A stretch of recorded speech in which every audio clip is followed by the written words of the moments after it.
Mensagem recebida pelo nosso querido e amado profeta Papa Pedro II, dia 23 de janeiro do ano 2005. O valor do jejum. O Senhor poderia me esclarecer qual o valor do jejum? Porque eu não conheço esse mistério. Ensina-me, para que eu possa ensinar aos outros.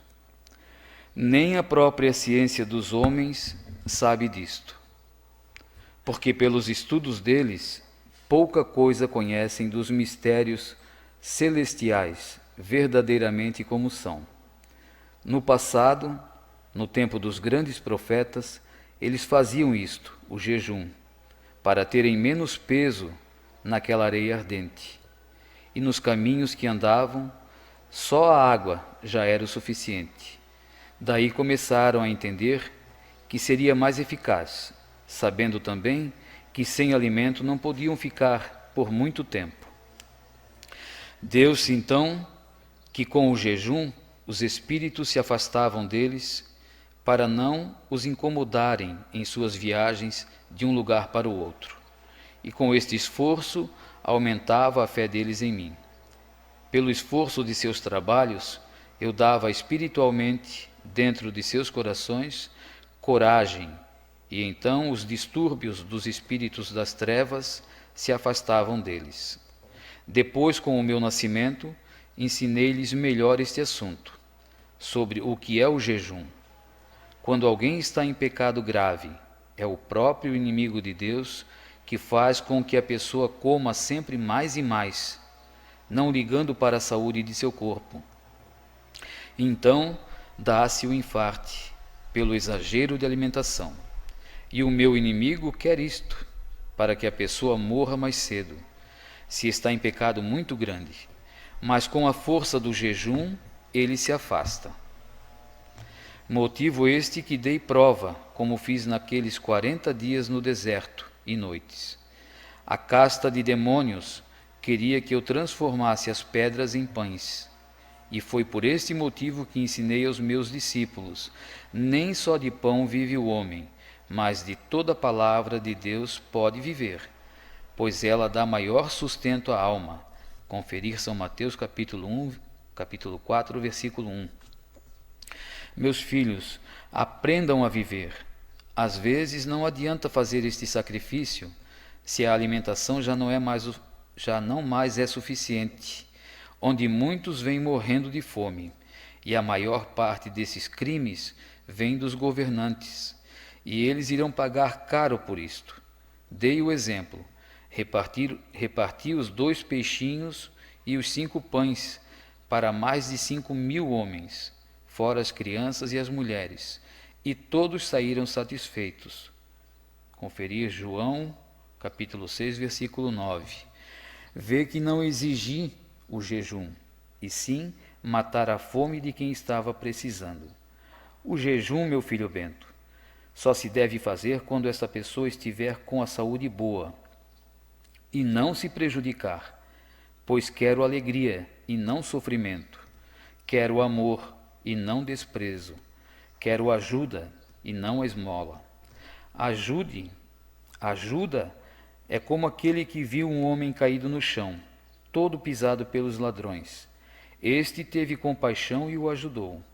Os que passaram e não deram a mínima importância, esses não tinham Deus em seus corações, e sim orgulho, pois não queriam sujar suas mãos no sangue da pessoa que estava sofrendo.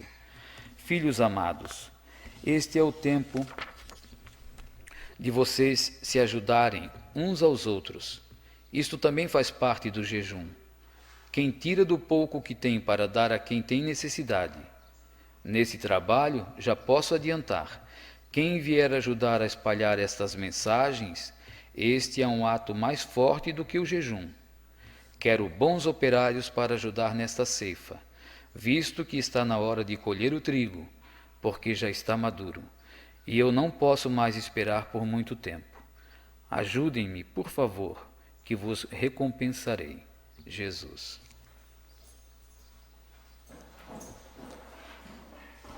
Terça-feira eu já tinha comentado alguma coisa sobre o jejum, né?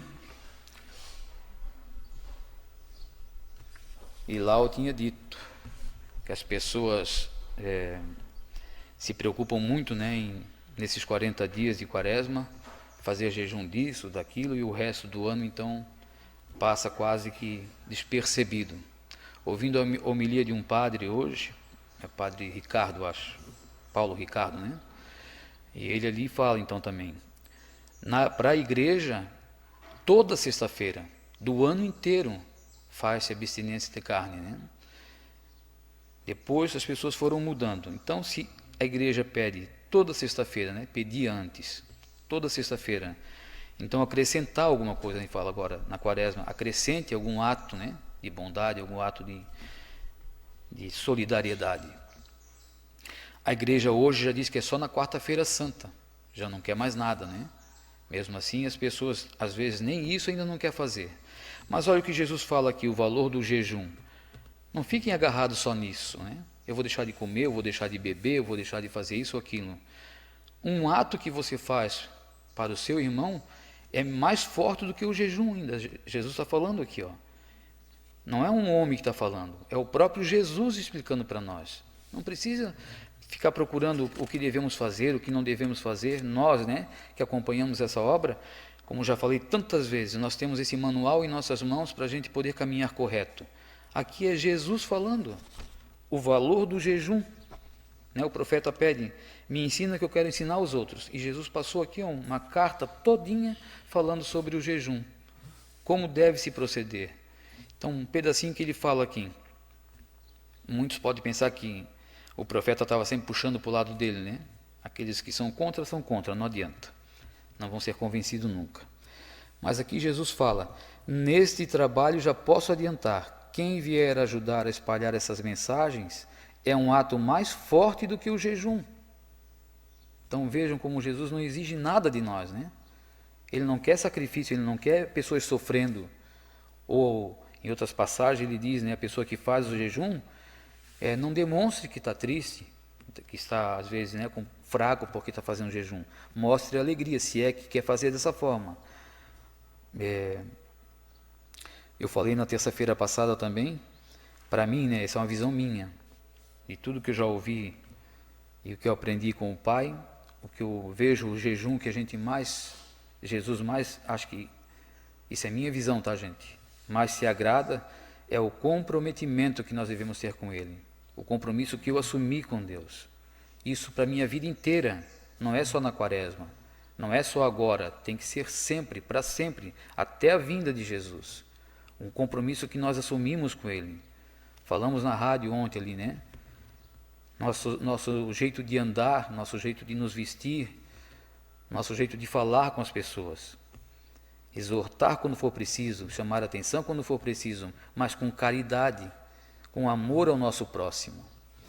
As pessoas às vezes confundem as coisas, né? Acha que porque a gente está nesse caminho não pode se falar mais nada, tem que dizer amém para tudo. E não é assim. Isso é falta de caridade daí.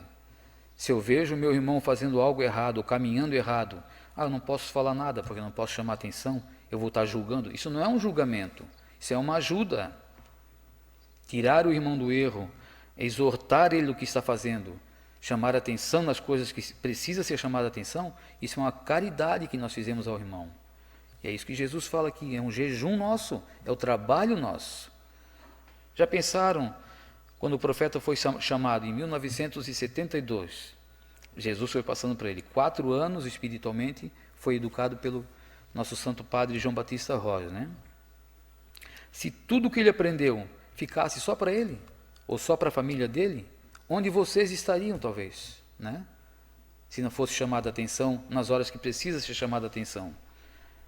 Já ouvi dizer que mas o profeta sabia falar, era diferente, era outro. Claro que era outro jeito. Cada um tem um jeito, né? Mas nunca falou assim desse jeito que tu vem falando, ele nunca falou dessa forma que vocês falam. Queria eu falar como ele falava, né? Com muito mais energia, né? Com muita mais firmeza na palavra. Nós sim somos fracos. Ele tinha a força do Espírito Santo com ele. Jesus falava pela boca dele. Então queria eu ter essa força que ele tinha. Mas cada um é cada um. Ele foi chamado. Ele é o nosso profeta. Ele era inspirado para falar a verdade. Nós temos esse manual em nossas mãos. Cada um de nós pode ser também como é que eu vou dizer, um servo de Deus, né? Um trabalhador para falar a verdade. Tem que ser um soldado fiel. Quando a gente teme, quando a gente, porque é meu amigo, porque é meu irmão, é minha esposa, ou é meu marido, é meu filho, eu não posso falar. Então, você não é um servo fiel. Nós temos que agradar a Deus. A gente sabe que quando vai agradar a Deus, ao homem a gente desagrada, né? A vontade do homem é fazer a vontade um do outro, para viver tudo em harmonia, tudo vivendo da forma que querem, né? Por que hoje em dia aí fora, para satisfazer a vontade um do outro, passa-se a mão por cima e apaga-se tantas coisas, né? Principalmente a lei de Deus. A própria Igreja Católica, para satisfazer a humanidade, vem distorcendo tudo, né? Vem tirando todas as leis que Deus deixou. Aquele que lá está no comando, para fazer a vontade do homem, né? Para ele se passar por bonzinho, está apagando a lei de Deus. Mas Jesus diz: a quem tanto eu confiei, eu vou exigir. As minhas leis foram para ser cumpridas e não ser revogada. Então nós temos que cumprir a lei de Deus. Doa a quem doer. Não precisa maltratar ninguém, mas se a pessoa não quer ouvir, tem uma mensagem que Jesus fala: é preferível que te afaste desse tipo de gente. Principalmente quem afastou-se da Igreja Católica e buscou outra seita. Eles já disseram não. Então não tente, né, com a pouca sabedoria que a gente tem, achar que vai converter essas pessoas. Quem converte é Deus. Se eles já disseram um não para Deus, então que seja a palavra deles, né? A conversão vai ter que vir por Deus, é claro. Mas se eu ficar envolvido com eles há muito tempo, pode ser que eu também mude. Porque o inimigo também tem força. E ele é capaz de me tirar do caminho que eu estou. Então, eu prefiro ficar no meu canto, sossegado, agradando a Deus. Nós estamos fazendo um trabalho que foi deixado para nós. Jesus suscitou o profeta em 1972. Dali veio educando ele bem devagarzinho, né? Não foi de um dia para o outro, não. Foi bem devagar. Em 1992, a palavra de Deus entrou na obra. A Sagrada Face em 2001. Em 94, Jesus começou a passar as mensagens. E dali para cá a gente vem obedecendo. Nós não fomos lá assim, eu quero ser um servo do Senhor. Eu quero ser chamado. Jesus chamou Pedro II e chamou a família dele. Quem de vocês, se fosse chamado, diria não para Deus? Então nós não podemos dizer não. As pessoas tentam, né, nos intimidar ou nos desestimular no nosso emocional para dizer que a gente não está trabalhando certo, que a gente está errando aqui, está errando ali. E errar é normal, é aceitável, né? Mas quando a gente busca consertar esses erros, as pessoas que estão ao nosso lado, ao nosso redor, deveriam nos ajudar. E não tentar cada vez abrir mais o buraco para a gente cair, né? Então nos ajudem, gente. Imagine, nós estamos pedindo ajuda. Jesus, que é o Pai de tudo, é o dono de tudo. O finalzinho da mensagem ele fala: ajudem-me, por favor. Já pensaram nisso? Então como que nós não vamos pedir ajuda um para o outro? Nós precisamos da ajuda um do outro. Que vos recompensarei. A recompensa que não vai ser nós que vai dar, é Deus que vai dar. Quando você é sincero para Deus, quando você é obediente a Deus, a recompensa vai vir dele. Pensem todos nisso, tenham todos um bom dia. Vamos ficar agora com a bênção do profeta. Em nome da Santíssima Trindade, vocês aqui dentro e lá fora, com a permissão divina, eu vos abençoe a todos, em nome do Pai, do Filho e do Espírito Santo. Amém. Vamos em paz, vamos com Jesus, Maria e José. Bom dia.